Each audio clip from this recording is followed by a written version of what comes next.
Me chamo Liana Meister de Rezena, sou acadêmica do curso de Ciências Biológicas Licenciatura, do Centro de Ciências Biológicas e da Saúde do campus de Cascavel. Meu projeto de iniciação científica foi o PIC-AF, de Ações Afirmativas, pela Fundação Araucária. E eu tive como docente orientador o prof. Dr. Luiz Francisco Angeli Alves, com um trabalho intitulado Caracterização dos isolados de uma coleção de fungos entomopatogênicos. Atualmente, os inseticidas químicos vêm sendo utilizados amplamente como forma de redução populacional de pragas. No entanto, existem diversos trabalhos publicados, como o de Messias em 1989, que mostra os prejuízos ecológicos que esses produtos podem causar na natureza. Mas não só esses prejuízos ecológicos, também existem diversos outros trabalhos que apresentam a resistência desses insetos pragas a esses produtos químicos, né? Precisando de elevados níveis de produtos para haver o controle. Dessa forma, o controle biológico de pragas ele vem crescendo atualmente, principalmente porque esses organismos patogênicos, eles têm a capacidade de infectar e matar o seu hospedeiro, causando uma redução populacional.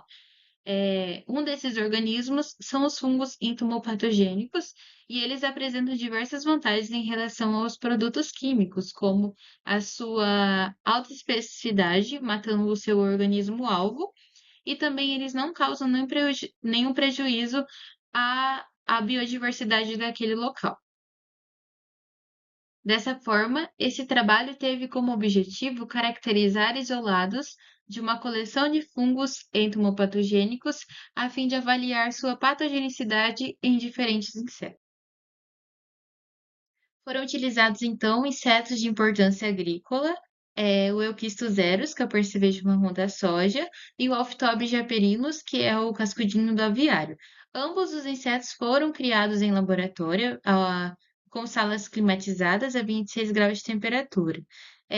Para o percevejo marrom da soja, eles foram alimentados com vagens de feijão, soja, amendoim, girassol e ligustro. Já para os cascudinhos de aviário, eles tiveram como substrato e fonte de alimentação farelo de trigo, ração para frango de corte e levedo de cerveja. E também eram oferecidos para eles porções de maçã que servia como alimentação e umidade, mas também eles utilizavam posteriormente para a oviposição. Então, foram acessados 14 isolados da coleção de fungos entomopatogênicos, sendo que 12 isolados é de Bovera baciana e 2 isolados de Metarrhiza nisopli. A partir do acesso, os isolados foram multiplicados em meios de cultivo adequado, em placas de Petri, e incubados durante 7 dias. Após esse período de incubação, a superfície das placas de Petri foram raspadas, como está mostrando na figura 2, e levados então à secagem a sílica gel. Depois do período de secagem, eles foram peneirados. Na imagem 3, os isolados estão peneirados e prontos para a suspensão. Para a suspensão, utilizamos água mais Tune 80, 0,01%, mais 1 vezes 10 na nona conídeos por ml, e chegamos nessa concentração de conídeos a partir da diluição seriada.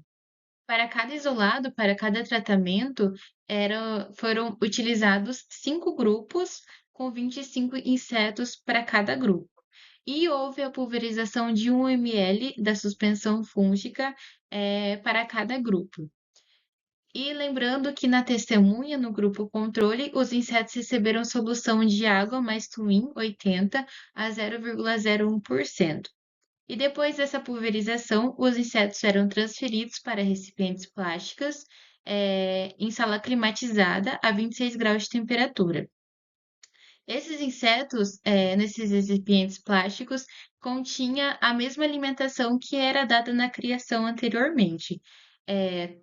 Durante 10 dias, esses insetos foram avaliados diariamente, e quando era encontrado algum inseto morto, ele era retirado e desinfestado. Na desinfestação, acontecia com hipoclorito de sódio, álcool 70 e água destilada. E depois disso, da desinfestação, eles eram incubados em câmara úmida, onde foram deixados por 7 dias para posterior confirmação, da morte pelo fungo. Então, analisando o resultado, para o Eukício zeros, a gente tem que todos os isolados foram patogênicos, para o inseto, sendo que as maiores mortalidades confirmadas ocorreram no isolado 100, 102 e 105, com cerca de 92% de mortalidade confirmada. E as menores mortalidades aconteceram nos isolados de Metarrhiza nisopli, que é o isolado 109 e o 111. Quando a gente observa os resultados obtidos para o cascudinho de aviária, a gente vê que apenas dois isolados foram patogênicos para o inseto, o isolado UniOeste 100 e o isolado UniOeste 102, com mortalidades inferiores a 10%. Essa baixa mortalidade do cascudinho do aviário também foi observado por Rode e colaboradores em 2006 e Santoro e colaboradores em 2008. É, quando a gente compara esses dois insetos, o percevejo marrom da soja e o cascudinho do aviário, a gente vê que para os mesmos isolados, eles têm uma variação muito grande nos resultados de mortalidade confirmada. Isso é explicado pela variabilidade genética de cada isolado. Se o isolado ele não tem enzimas e toxinas que vá fazer com que ele tenha essa adesão, essa penetração e a colonização no hospedeiro alvo, causando a morte dele, a mortalidade ele não vai ter essa patogenicidade ou a patogenicidade vai ser muito baixa. E isso explica essa variação no resultado. Xião, em 2012, ele fala também em sua publicação que os isolados de Bovéria baciana, eles apresentam maior número de enzimas e proteínas no seu metabólito secundário, no seu metabolismo. E isso é o responsável pela maior mortalidade que acontece com esses isolados. Então, concluo que todos os isolados testados foram patogênicos para o percevejo marrom da soja, entretanto, para o cascudinho de aviário, poucos isolados mostraram-se patogênicos, cerca de dois, com valores de mortalidade muito baixa, apontando então a vasta variabilidade genética dos fungos entomopatogênicos. Agradeço à UniOeste, à Fundação Araucária, pelo auxílio e aporte da bolsa, ao professor Luiz pela orientação nesse ano, à equipe do laboratório e a todos presentes. Muito obrigada!